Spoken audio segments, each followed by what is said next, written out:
नमस्कार साथियों, स्वागत है आपका आपके चैनल DRX अजय दुबे में। मैं आपका मित्र अजय दुबे।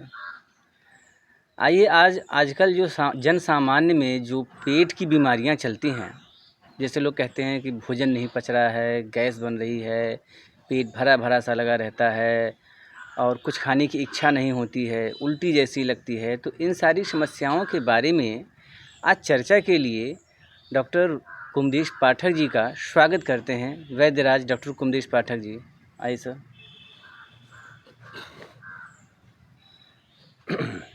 नमस्कार दोस्तों, मैं आयुर्वेदाचार्य डॉक्टर कुमदेश पाठक।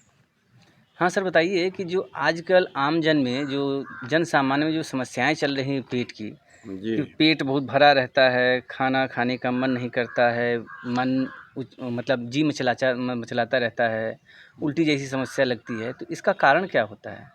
देखिए, ये जो आप बीमारी बताए हैं, तो ये बीमारी जो है हमारे आयुर्वेद में इसको जो है अजीर्ण नाम से कहा जाता है। और अजीर्ण को आप देहाती भाषा में अपच कह सकते हैं, अंग्रेजी में इसे इनडाइजेशन कह सकते हैं, और एलोपैथिक टर्म में डिस्पेप्सिया कह सकते हैं आप। तो एक प्रकार का ये बदहजमी है जिसमें भोजन नहीं पचता, और न पचने के उसके कारण ये हैं कि इसमें उसका अग्नि मंद पड़ जाता है। जो जठराग्नि है वो मंद पड़ जाती है, इसलिए जो है ये भोजन नहीं पचता और अजीर्ण जैसी बीमारी को जन्म दे देता है।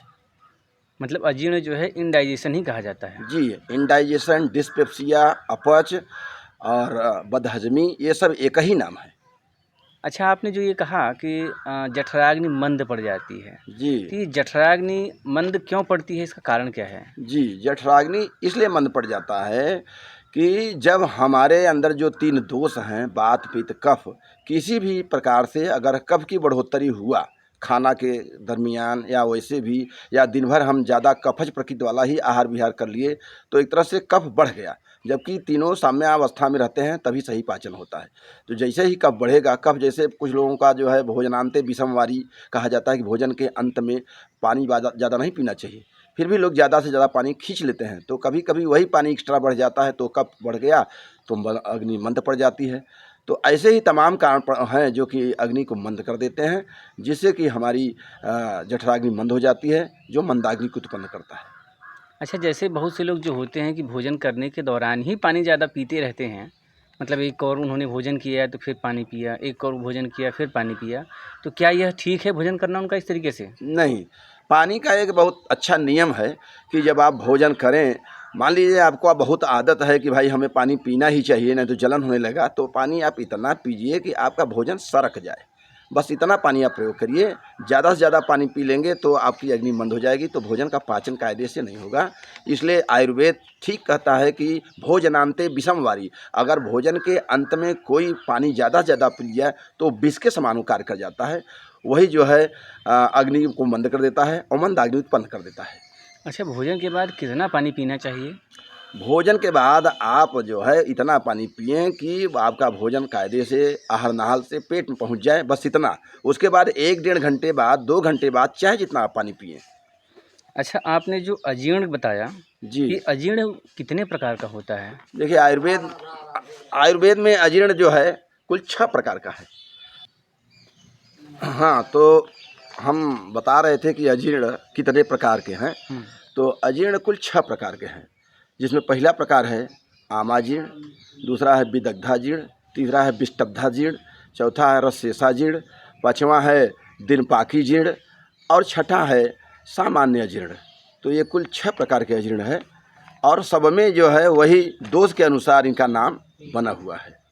अब जैसे आमाजीर्ण आपने बताया, तो जी आमाजीर्ण कहाँ होता है, क्या होता है ये? जी, आमाजीर्ण का मतलब हुआ जब आपकी अग्नि मंद पड़ गई, यानी मंदाग्नि हो गया, तो ऐसे में आपका कफ बढ़ गया, अग्नि मंद हो गया, तो जो भी हम खाएंगे वो पचेगा नहीं। पचने का मतलब, आम का मतलब यह है कि कच्चा, आम से मतलब है कच्चा, तो जो चीज़ हम खाए बिल्कुल वैसे का वैसे निकल जाए। जैसे आपने कभी देखा होगा, कोई छोटा लड़का है या हम ही हैं, बेर खा रहे हैं तो बेर के अंदर गुठली होता है, जाने अनजाने में गुठली अगर अंदर चला गया तो वो ठीक वैसे निकलेगा। तो कहने का मतलब इसी प्रकार से वो तो इसलिए ऐसा निकला कि उसका कवरिंग हार्ड है, उसमें डाइजेस्टिव जूसेज या डाइजेस्टिव एंजाइम काम नहीं कर पाए, इतना हार्ड है, तो हमारे में ये बात जो है, जैसे दाल चावल खा रहे हैं तो कभी कभी चावल का चावल ही निकल जाता है, वही स्थिति जो है आमा जीर्ण के अंतर्गत आता है। अच्छा, रस शेषा जीर्ण क्या होता है? रस शेषा जीर्ण में आपका जो है यही अग्नि मंद हो गई है। अग्नि मंद हो जाने से भोजन पचा तो जी, आपने कहा कि रस शेषा जीर्ण, इसमें जो है भोजन जो हमने आप करते हैं तो पहले चाइल रूप में बनता है, बिल्कुल लुगदी जैसा हो जाता है, तो भोजन को तोड़ देगा, बिल्कुल पानी जैसा कर देगा, रस की तरह कर देगा। तो रस शेषा जीर्ण जो है उसमें जो है सारा आपका खाया हुआ पदार्थ रस की तरह हो जाएगा, बिल्कुल डायरिया वाली स्थिति हो जाती है। तो रस शेषा जीर्ण डायरिया से आप कंपेयर कर सकते हैं, वो वाली स्थिति हो जाती है। अच्छा, विदग्धा जीर्ण क्या है? विदग्धा जीर्ण जो है इसमें पित्त जो है तेज हो जाता है, पित्त बढ़ जाता है, तो जो हम खाएंगे वो पचेगा, टोटल पच जाएगा, और थोड़ा मोड़ा जो है चीज़ निकलता रहेगा, लेकिन अरुचि बना रहेगा, उल्टी जैसा बना रहेगा, मन जो है खाने का नहीं करेगा, ये विदग्धा है। और विष्टब्धा जीर्ण। विष्टब्धा जीर्ण में बात बढ़ जाता है। इसमें बात बढ़ जाने से जो हम खाएंगे, खाने के बाद वो कंडी जैसा बन जाएगा, जो है बिल्कुल लुगदी जैसा बन जाएगा, गांठ गांठ बन के निकलेगा, और साथ साथ जल तो निकलेगा ही, तो ये विष्टब्धा है, इसमें बात वृद्धि हो जाती है। और दिन पाकी जीर्ण? दिन पाकी जीर्ण में आपको दिन भर ऐसा लगेगा कि मुझे कुछ खाने का मन नहीं है, आपका पेट भरा भरा रहेगा, दिन भर में वो पच जाता है, इसलिए वो दिन पाकी कहा जाता है। इस तरह से होता है। और सामान्य अजीर्ण क्या होता है? सामान्य अजीर्ण में होता है कि जैसे अरुचि हो गया, सुबह से ही आपको लगेगा कि हमको खाने का आज इच्छा नहीं कर रहा है, लोग जिद भी करेंगे तो भी आप खाना नहीं खाएंगे, तो एक प्रकार का ये जो है सामान्य जीर्ण है। और ये अजीर्ण थोड़ी मोड़ी हल्की दवाओं से ठीक हो जाता है, जैसे अजवाइन और थोड़ा सा काला नमक खा लिया तो उसका जो है परिपाक हो जाता है। यदि आमा जीर्ण जो है शरीर में हो गया जी, तो इसमें क्या बनेगा?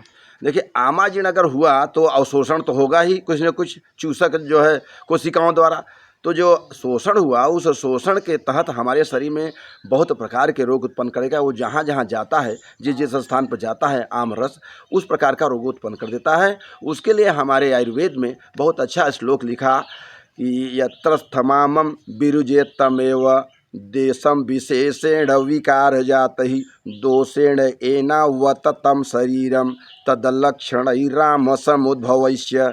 इसका मतलब ये हुआ कि ये आम दोष जहाँ जहाँ गया, अगर जोड़ में गया तो वहाँ जो है दर्द पैदा कर दिया, कहीं चोट, कहीं दाह, कहीं तृष्णा, तो इस प्रकार का ये रोग पैदा करता है।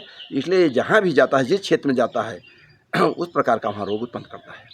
मतलब आप ये कहना चाहते हैं कि आम रस जो है पूरे शरीर में हर जगह ट्रांसफ़र होता रहता है? जी, ब्लड के द्वारा ट्रांसफ़र होगा, चूँकि सब चीज़ ब्लड के द्वारा ट्रांसफ़र हो रहा है, इसलिए वो भी ट्रांसफ़र होगा, पर जहाँ स्थान संश्रय करेगा, जहाँ रुकेगा, उस प्रकार का वो रोग पैदा करेगा।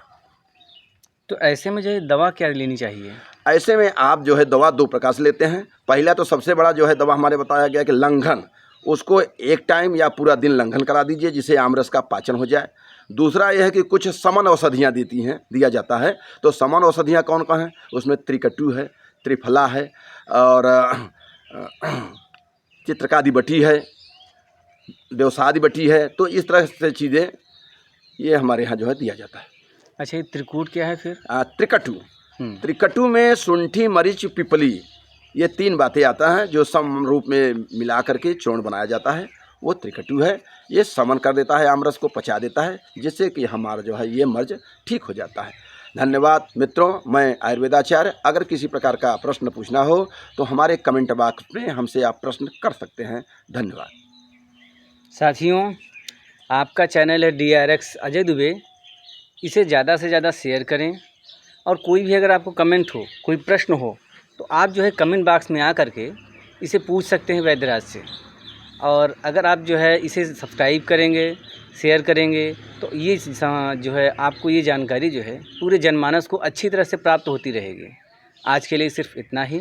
धन्यवाद।